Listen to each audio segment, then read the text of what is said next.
abitavye Imana n'abantu bagera ku 13, abakomeretse ni 57, harimwo abasivile 54 n'abasirikare 3.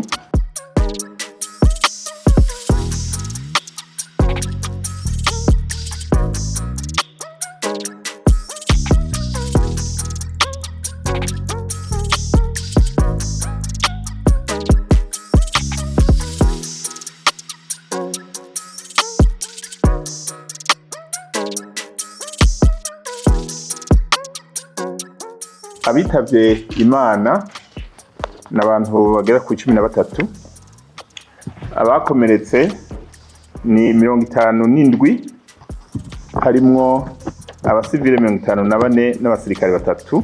Amazu n'amamodokari vyononekaye mu makatiye amwamwe, ibikoresho n'inyubakwa vya gisirikare vyasambutse n'ibindi vyahiye biratokombera. Naho iryo sanganya ryashitse, urwego rwo kurunabasi bw'u Burundi ruramenyesheje abenegihugu bose yuko naho rwatakaje ivyo bikoresho, u Burundi buguma buhagaze neza mu bijanye no gukingira bene Burundi n'ivyabo nk'uko vyari bisanzwe biri.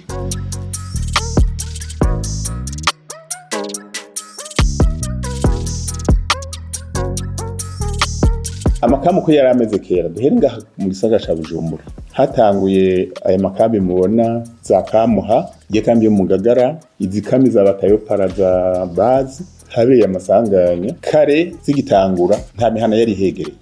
Mugabo murabona amakambi yari haje kuva kera, ndetse tucikukira 62. Mugabo rero abantu bagiye baregera amakambi. Aha rero iyo habaye ingorane niho tuca tubona ibibazo. Muga twamaze bivuga tuti nyabuna reka kwegera amakambi. Ikambi je ahantu kugira ngo ikingire neza imbibe z'igihugu. Nico gituma rero ivyo no kuvyitondera, kandi baramutse bimura bo kwimura abasanze iruhande ikambi ngaha, ntiho kwimuka ikambi nishobora kwimuka ko ni nkingi y'igihugu.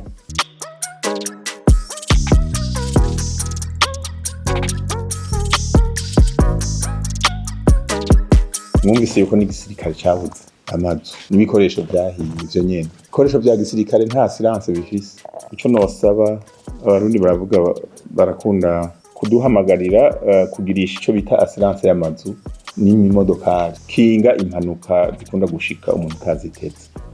Nibaza rero nk'ufise inzu iri muri assurance yuko ashobora kugira declaration kuko iyo nisanga mu zindi, kuko siwe yabishatse ntivyamuvuyeko, natwe ntitwavyatuvuye.